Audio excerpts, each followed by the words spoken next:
तो भाई लोग नमस्कार। जी हाँ दोस्तों, खेसारी लाल यादव जी का फ़ैन होंगे तो हो जाइए तैयार, क्योंकि आप लोग के लिए लेकर आ रहे हैं सुपरस्टार खेसारी लाल यादव जी।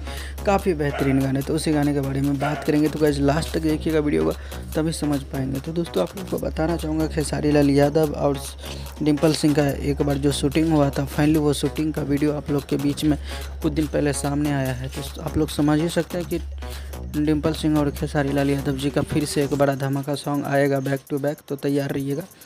ये पोस्टर आप लोग को जो है बहुत जल्दी देखने को मिलेगा। वैसे तो पवन सिंह जी के साथ जो है डिम्पल सिंह का भी 2-4 गाना बाकी है जो कि रिलीज़ होना है, और back to back Khesari Lal Yadav ji का भी साथ आएगा। तो बस यही अपडेट था। चैनल को सब्सक्राइब कर लीजिए, वीडियो को लाइक कर लीजिए। धन्यवाद।